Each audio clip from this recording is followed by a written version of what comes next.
Welcome to Political Hitman on Israel News Talk Radio. Want to connect with Howie?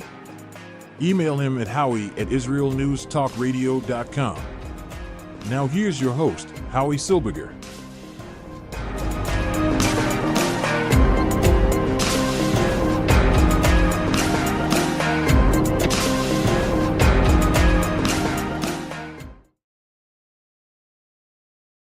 And welcome to Political Hitman here on Israel News Talk Radio. My name is Howie Silbiger, and Israel is at war.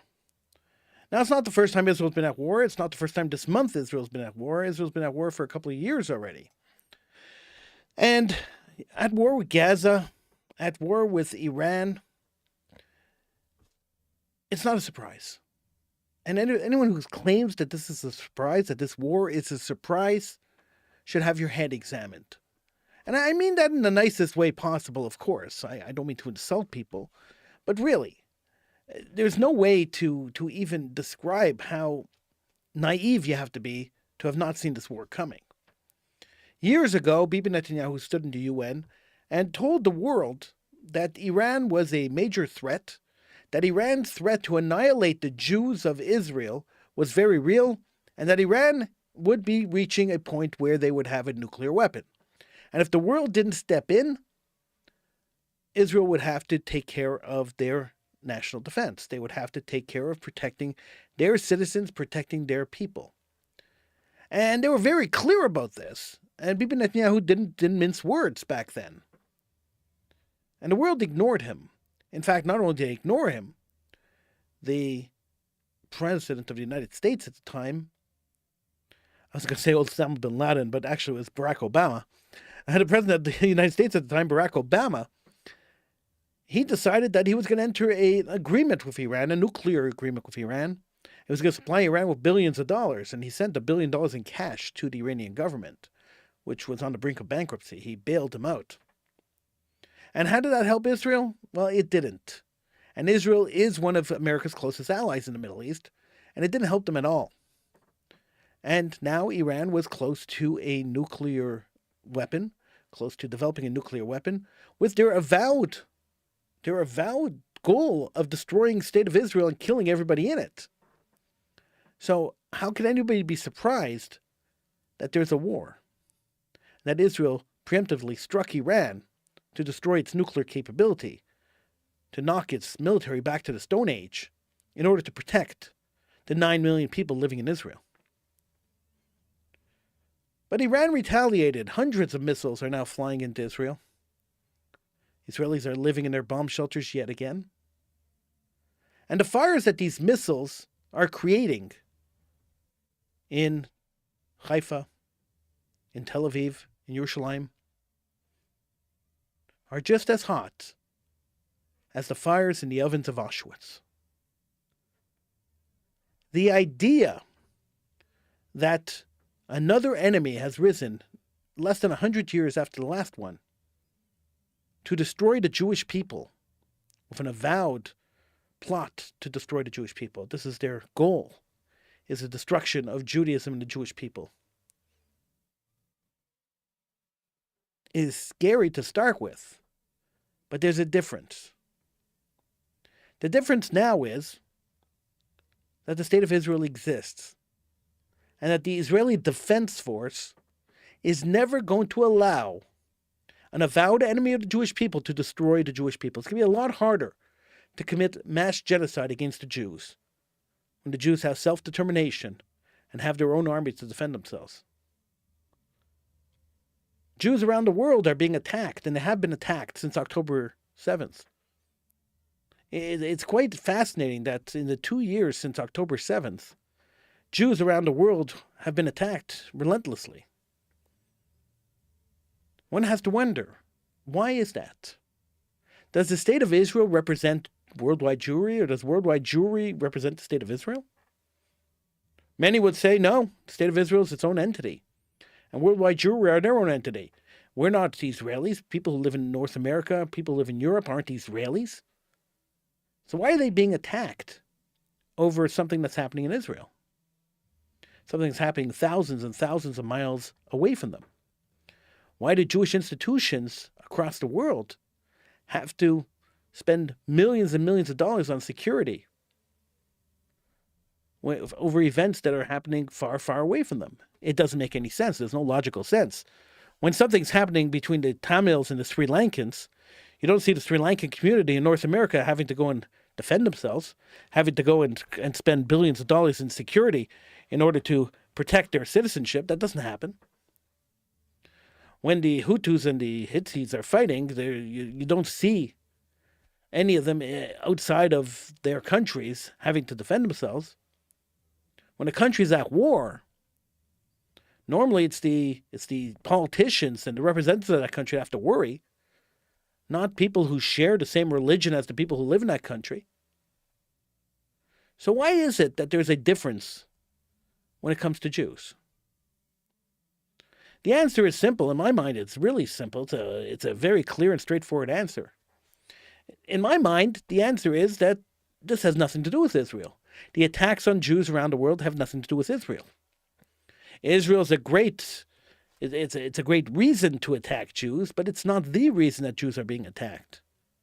And I'll make the argument, on this show, that the wars in Israel have nothing to do with the state of Israel, per se. Let me explain what I'm talking about. The idea that a Jewish entity lives in the Middle East is repulsive to Muslims. I know it's a blanket statement, and I know I'll have a bunch of lefties saying, you can't say that about all Muslims, just the radical Muslims. It's not true. The Quran is very clear when it says that anytime land is a caliphate, which the state of Israel was, then that land is Islamic land forever, and there will never be, and there could never be, any other government that's non-Islamic running a state on that land. If there is, they are infidels, and they have to be destroyed. But the Quran goes even further and pushes Muslims to attack Jews anywhere they live. In fact, the exact passage from the Quran that calls on Muslims to go and kill Jews wherever they are is the first or second, or I think it's the first and second and third and fourth and fifth and 10th item on Hamas's charter. They quote that if you see a Jew behind a rock, don't worry, the rock will call out, there's a Jew behind me, and you go and slaughter him. The war in the Middle East between Israel and everyone, because literally everybody was against Israel at one point or another in the Middle East, it's not a land war. If it was a land war, if this was about land, the war would have been settled a long, long time ago. It's a religious war. And the sooner everybody realizes it's a religious war, the sooner everybody recognizes that this is not a land war, it's a religious war, the better off the world will be. Because the only way to solve a religious war, historically, in any time in history, the only way to resolve a religious war is to fight to the death.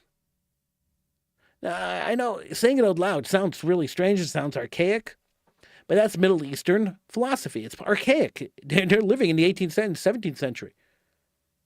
And we have to understand that the mentality and the ideas that are driving the wars in the Middle East, particularly the wars against Israel, are rooted in 6th, 7th, 8th, 9th, 10th, 11th, and 12th century ideologies. They're kind of a mishmash of all of them. We have to realize that. And we have to realize that this is a religious war. The Jews have a claim to the land through a religious document. The Muslims have a claim to the land through their religious document. Both documents clash. They both want the same piece of land. This is a religious war. But the idea, just the concept of that, is very hard for a lot of people to swallow.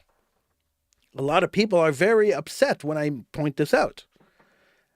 A lot of people believe that land for peace will achieve peace, but we saw that it doesn't.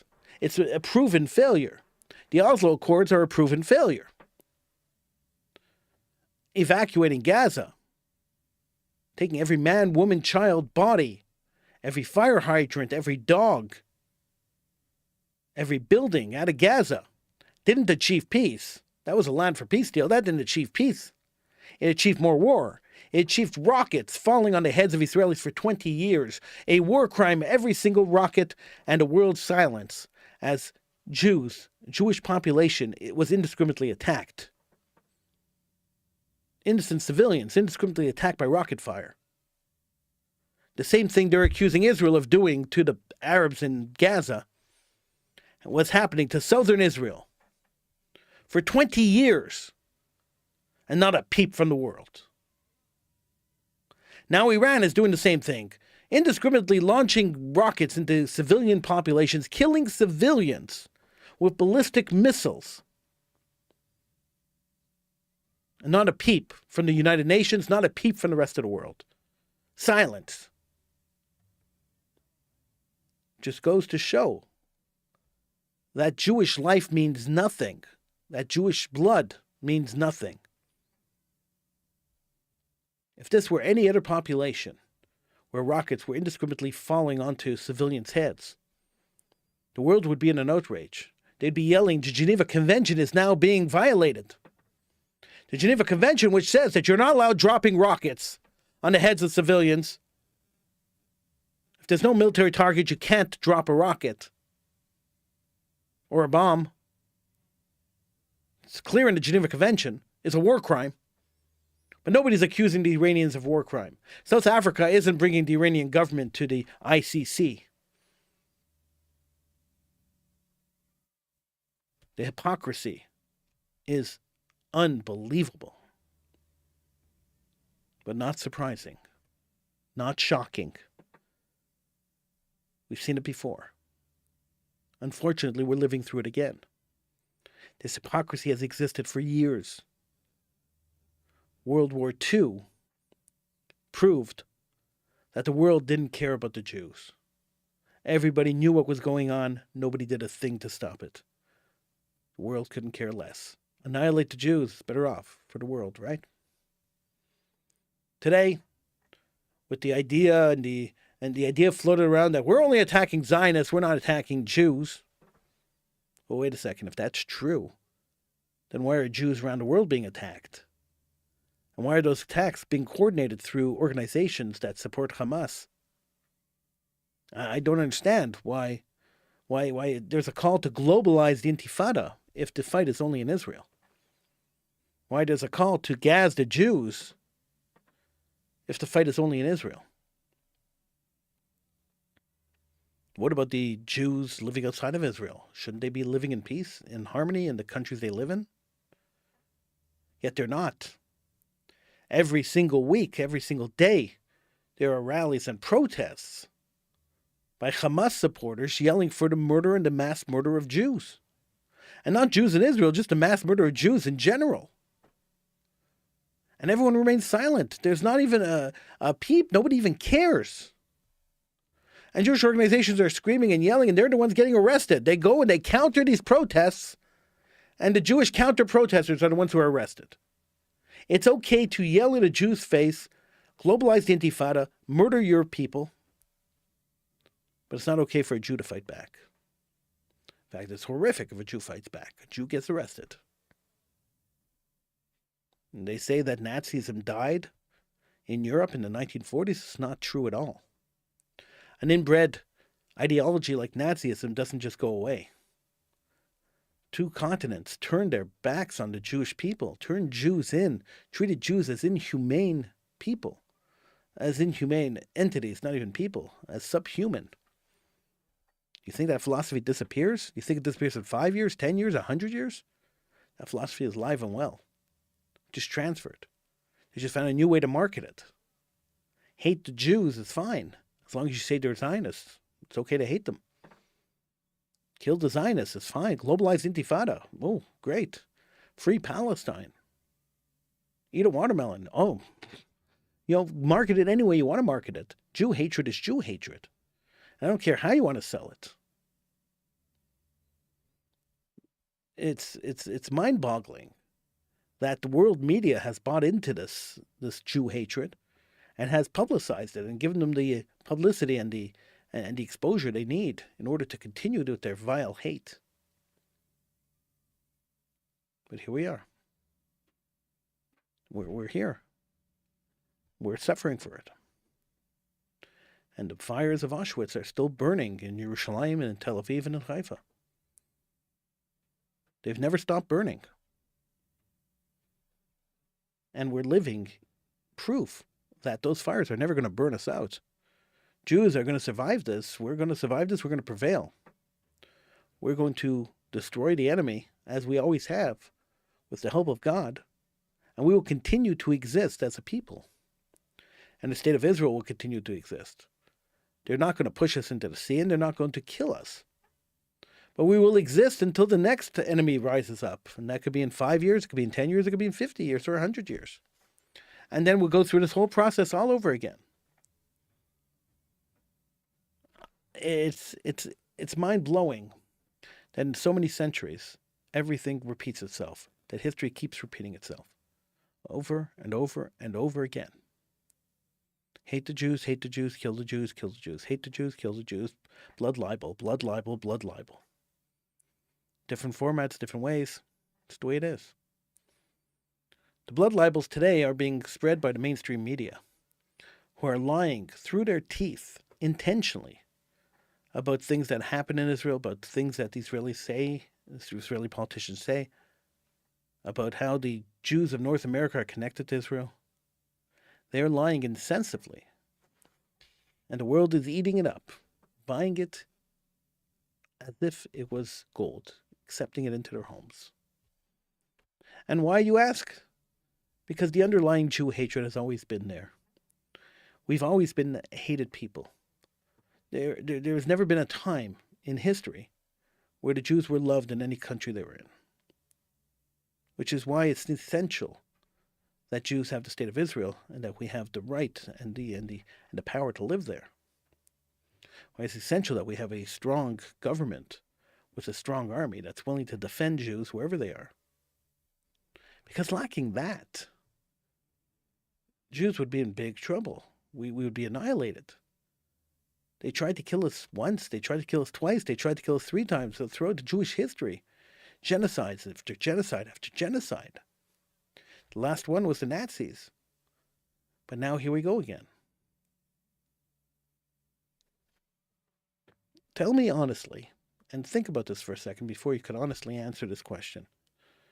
Do you really believe that the attacks of October 7th were an attempt to free Palestine, to liberate Gaza from Israeli oppression? Do you actually believe that?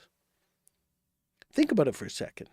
If you're one of those believers who believe that the Arabs are being oppressed, who believe that it's time for the Jews to stop oppressing the Arabs, it's time for the Israelis to stop oppressing the Arabs, think about it for a second. Do you think the attacks of October 7th, the annihilation of multiple towns in southern Israel, the torture, rape, and murder, the burning alive of people, of babies, women, and children, the kidnapping and held hostage and raping of the people you held hostage, including young children? Do you think for a second that was an attempt to free Palestine or to free Gaza from Israeli oppression? If you do, I don't know. I don't know what world you live in. There was no way that attack was going to free Palestine or even do any damage politically to Gaza or to Israel, help Gaza in any way or destroy Israel in any way. It was just a provocation to start a war. It was a provocation to get the Israeli government to cross the Gazan border with their armies and fight Hamas. It was an attempt to kill Jews. Many of the people who were captured after October 7th said that if they weren't stopped, they would have continued all the way to Jerusalem. They would have kept going until they annihilated every single Jew in the country. This was a war. This was an attack of genocide, not an attack of freedom. And then we see idiots, the useful idiots that live in the world. People like Greta Thunberg, who I don't know what she was trying to do by getting on that boat, but who is always virtue signaling, saying, I stand with whatever the cause is. But the cause she never stands with is the Jews. She never complained, she never yelled, she never screamed, she never protested when rockets were indiscriminately falling on the heads of the Jewish population of southern Israel. She never protested when the babies and the children of towns like Sderot were raised in bomb shelters and raised to understand that once that siren goes off, you have 5 seconds to get to a bomb shelter. She never complained at all when nurseries were bombed by Hamas, when houses were broken into and women were killed in front of their children and children were killed in front of their parents. She never complained at all. On October 7th, when babies were burned and baked in front of their parents and children were raped and murdered, not a complaint, not a word, not a UN condemnation, nothing. Not a peep from anyone. And now we're supposed to just sit back and allow Iran to come and try to destroy us? I don't understand. Let's go to the phones. Who's this? This is Kevin. Hi, Kevin. Welcome to the program. Hi, I'd just like to talk about the Iran-Israel war. Yeah. Do you think it's justified? I think it's a lot of posturing on both sides. I just wish people would be honest with what's going on. All right. How am I not honest? Mainly that we want to get the United States involved. It's over Israel dominance. It's about the dominance of the region, and they're trying to say that Iran's a threat to the United States, and Iran's going to have nuclear powers. They've been saying this for so long. I just wish people would be honest about what they want. It's about Israel dominance in the Middle East. You think Israel's trying to dominate the Middle East? How Yeah. do you get that? Let me understand this, because I don't understand what you're saying. Explain it to me, please. Well, you look at the other countries, whether it be Syria, Libya, so on and so forth. That's what happens. They destabilize these countries and take out their leaders, divide and conquer, fund proxy wars, prop up. Okay, I would agree with terrorists. I would agree with you that in the 70s and 80s and maybe even to the 90s there was a proxy wars, but I think after the fall of the Soviet Union and and Israel's independence, let's say from being a proxy, I think the attacks that Israel's endured since then, and the fighting they've endured since then has a lot more to do with a religious battle than a proxy war with the United States. I would agree that the earlier wars were proxy wars between U.S. and Russia, but I think after the fall of the Soviet Union, that kind of changed, don't you? See, this is what I mean about being honest and with the deceptions and just be honest, because everyone knows what's going on. Like everybody can see it plain as day. Is Trump didn't want to go to war with Iran. He was telling Netanyahu, Israel, don't do that, but he went against his wishes and did it anyway. And now he wants us to continue and fight for Israel, supply Israel with weapons and bombs, so forth. So it's just a ongoing battle that's never going to be solved. Well, of course, it's Unless never going to be we solved. put our foot down. It's never going to be solved, but there has to be some kind of peaceful agreement. I can't say a resolution because this will never be resolved because the religions will never allow this to be resolved. But it has to be a peaceful agreement, a cooperation at least. Because I don't think any of these countries are going anywhere. So Israel's not going anywhere. Iran's not going anywhere. Iraq didn't go anywhere. Syria didn't go anywhere. Libya didn't go anywhere. Their leaders were overturned and they're still there, right? So I think But some kind of they're a peaceful lot less coexistence has to powerful. exist. And the thing with Iran is they want it's the ports. They got the entries, the sea entries to the north and the south. Very, very important demographic right there. Important geography. If Israel can take control of that geography, they'll have complete control of the Middle East. But That's what this the Prime Minister of Israel has declared that he has no intention of conquering Iran. He just wants a regime change there. So that's not going to say we want to decimate Israel. He was very clear on that. And Israel didn't conquer any of the other countries. Look, they could have walked into Syria once Assad was overthrown. They could have walked into Syria easily, or they could have walked into Lebanon. They could have walked into to any of these places. Even Gaza, they're not taking over Gaza either. They're just trying to clear out Hamas. They've already withdrawn troops from Gaza. So I'm not sure where this dominance comes from. Don't you think it's already conquered? Because if it's not conquered, then it might as well be. It's weakened greatly, which is another form of conquer. I mean, you look at Assad, what's his name, Bashar. Yeah. He's done. He was the mortal enemy to Israel. But he was overthrown by his own people. Look at Gaddafi. You look at Omar, what's his name, Gaddafi. Yeah, he was overthrown by his people too. Oh, with the help of Americans, but he was murdered by his own people.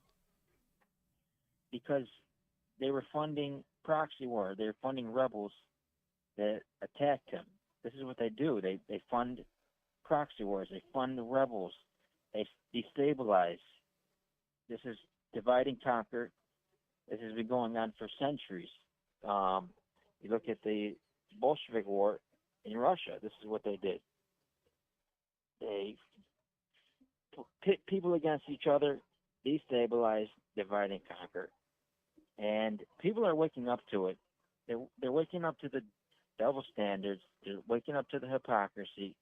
They're waking up to the deception. And basically the only thing, the rebuttal to that is anti-Semitism. And it's just... So explain to me this. Let me ask you that. Since you brought up anti-Semitism, let me just ask you this question.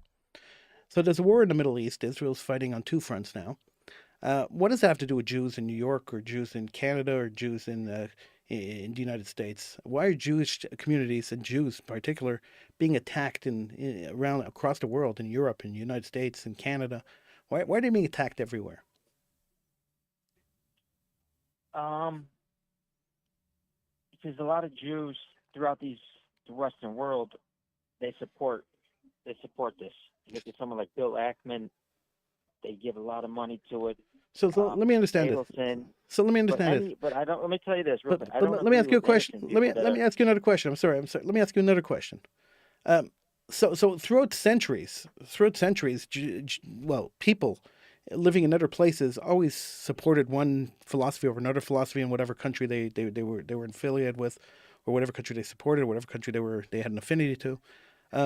But that never really resulted in people being physically attacked and institutions being physically attacked on foreign soil. So I'm just curious why a synagogue in New York City could be firebombed, and people could stand up at an opera house in Sydney, Australia, and yell "Gaz the Jews" over something that's happening in Israel. What did Jews in Sydney, Australia, or Jews in New York have to do with the war in the Middle East? I'm very confused by that. Well, you look at all the innocent people in Gaza. They've been carpet bombed. They've been completely decimated. So, I mean, innocent children being bombed and killed daily. Okay, so whether that's true or not, and I could just the numbers are disputable. But anyway, forget about that. I won't even go there. What does that have to do with a Jew in New York or a Jew in Australia? Oh, I was just gonna say I don't agree with innocent people being killed, whether that be Jews, whether that be Muslims, whether it be Christians. Nobody that is not inciting violence should be killed, plain as day. But the problem is when you got some 2,000-year war going on, it's going to incite people, sadly. Yeah, it's definitely going to incite people. But what does a Jew in North America have to do with what's going on in Israel? A Jew in North America has no affiliation to Israel whatsoever. They're American citizens. Why should they be attacked over something that's happening 3,000? So why do you keep talking about every day in Canada? Oh, that's a good question too. Then why are Jews in Canada being attacked? So it's a very good question. Why are synagogues and Jewish institutions spending millions and millions of dollars beefing up security because there's ongoing threats to their institutions? What does a synagogue in Canada have to do with what's going on in Tel Aviv? My guess is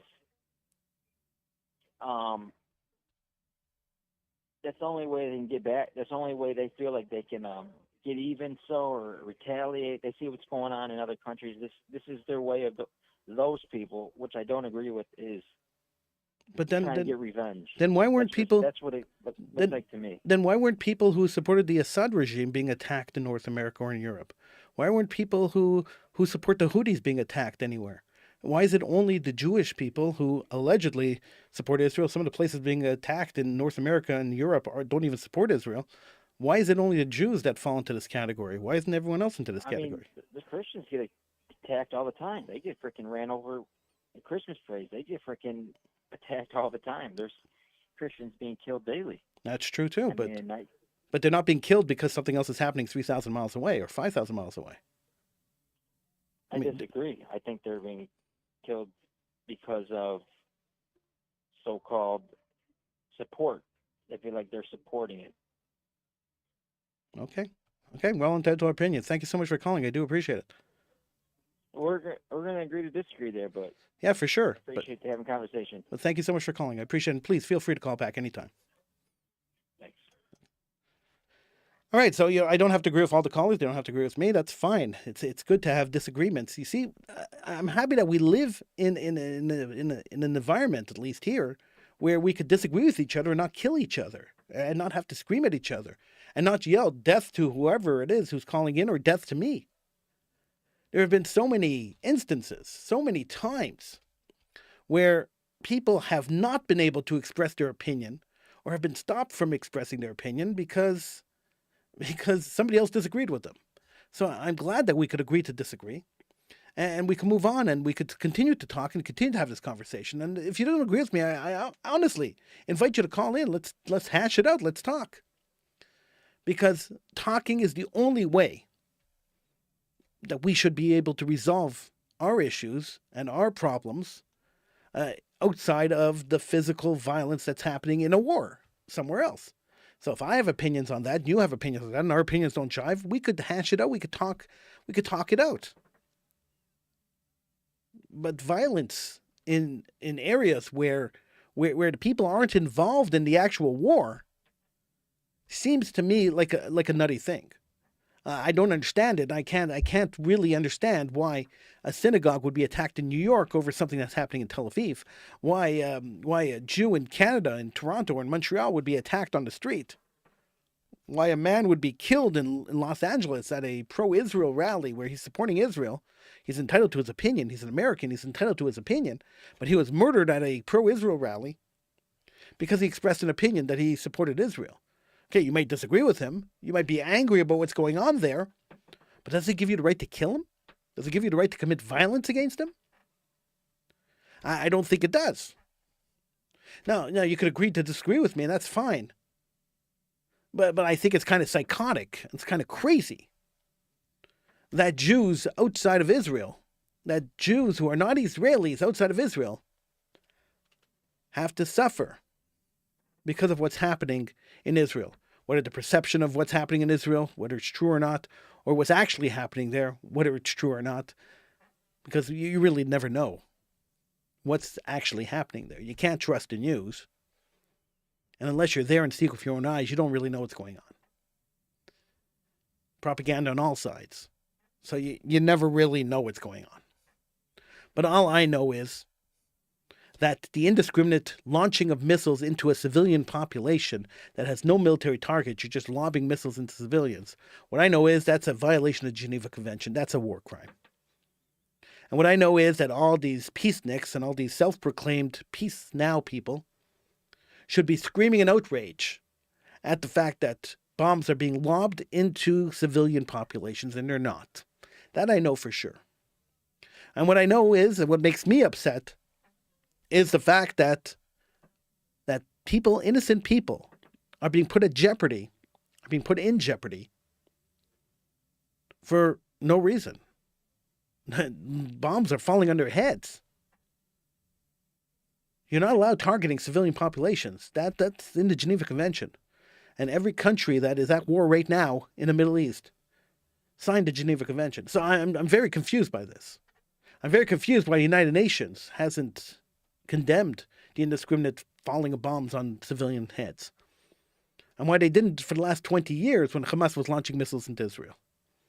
It seems like Israel's the only country in the world that could have its rights violated, could be questioned on whether it has a right to exist or not, could be condemned hundreds of thousands of times by everybody and anybody, including the United Nations and every country in the world.